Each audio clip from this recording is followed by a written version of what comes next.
محدثین صحیح حدیث کس کو کہتے ہیں؟ اس حدیث کو کہتے ہیں جس کے مخبرین، جس کے راوی کیا ہوں؟ ثقہ ہوں۔ ثقہ کی کیا تعریف ہے؟ کہ وہ راوی عادل بھی ہے اور ضابط ہے، حافظ ہے، متقن ہے۔ عدالت کیا چیز ہوتی ہے؟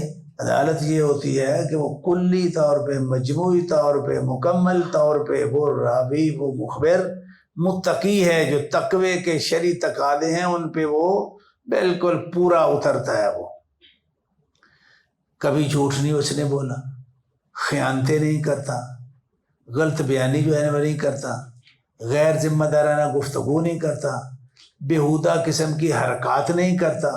اس کے اندر پورا جو ایک باوقار، معزز باوقار شخص ہے، اس کی جو ہے نا وہ صفات اس کے اندر موجود ہیں کہ دیکھنے والا بھی جو ہے نا اس کو دیکھ کے سمجھتا ہے کہ یار یہ کوئی ماشاءاللہ ولی اللہ جو ہے نا وہ نظر آ رہا ہے۔ ایسا آدمی ہونا چاہیے۔ پھر اس نے جیسے سنا ہے وہ بھی ایسا ہی ہونا چاہیے۔ اس سند کا سارا تسلسل ایسا ہونا چاہیے کہ اس میں عدالت بھی ہے، ضبط بھی ہے، تقوی بھی ہے، ورع بھی ہے، اتقان بھی ہے، اور فسق و فجور کی اس میں کوئی، حتیٰ کہ خوارم المروہ کی بھی اس میں جو ہے نا وہ کوئی صورتیں موجود نہیں ہیں۔ خوارم المروہ ایک بڑی ہلکی سی ایک جو ہے نا وہ جھلک ہے۔ ضروری نہیں ہے کہ وہ جو خوارم المروہ جس کو کہیں کہ وہ ناجائز ہو شرعی طور پہ، شرعی طور پہ اس کو ناجائز کہنا بھی کوئی لازمی نہیں ہوتا۔ بہت ساری چیزیں ہیں کہ جو ہوتی شرعاً جائز ہوتی ہیں، لیکن وہ جو راوی حدیث ہے، جو شیخ الحدیث ہے، اس کی شیان شان نہیں ہوتی۔ اگر وہ اس طرح کرے تو معاشرے کے لوگ کہتے ہیں کہ یار نہیں یار شیخ صاحب کو یہ نہیں کرنا چاہیے یار۔ مثلاً کوئی شیخ صاحب جو ہیں وہ لباس کچھ ایسا اپنا لیتے ہیں کہ جو عام دنیا داروں کا جو ہے وہ انگریزی ٹائپ کوئی لباس ہے، اگرچہ اس میں ستر ہے، سب کچھ ہے، شرعاً اس کو حرام ہم نہیں کہہ سکتے، اور وہ لباس پہن کے جو ہے وہ مسند حدیث پہ بیٹھ جائے تو کیا کہیں گے؟ یہی کہیں گے کہ نہیں یار یہ بہت مسئلہ جو ہے نا وہ گڑبڑ ہے۔ شیخ صاحب نہیں، یہ آپ کے وقار، آپ کے عزت کے منافی یہ چیز، اس کو خوارم المروہ جو ہے نا وہ کہتے ہیں۔ یہاں تک جو ہے نا اس کے اندر یہ احتیاط موجود۔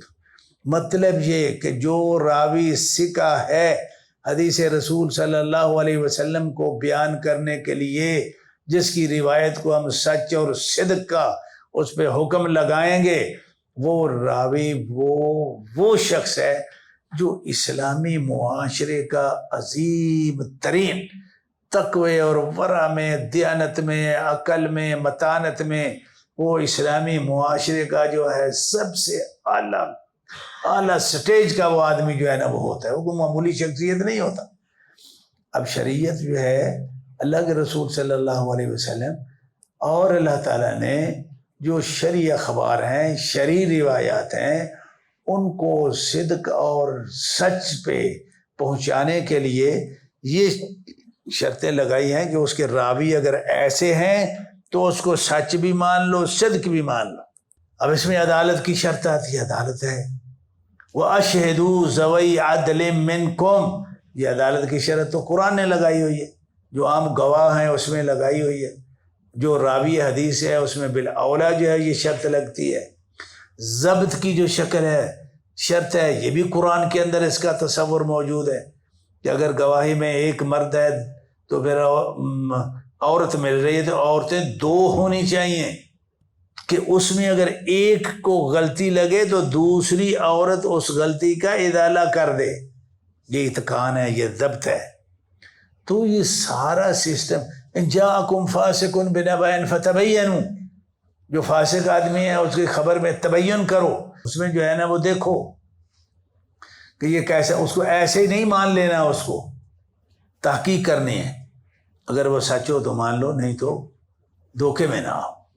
تو یہ وہ بنیادیں ہیں جو شریعت نے فراہم کی، اور محدثین کرام رحمۃ اللہ علیہ مجمعین انہوں نے انہی بنیادوں پہ علم حدیث اس کو جو ہے وہ مرتب کیا، اور احادیث رسول صلی اللہ علیہ وسلم، کسی بھی حدیث کو یہ ثابت کرنے کے لیے کہ یہ اللہ کے رسول صلی اللہ علیہ وسلم کا فرمان ہے یا نہیں ہے، یہ منہج جو ہے انہوں نے متعین کیا۔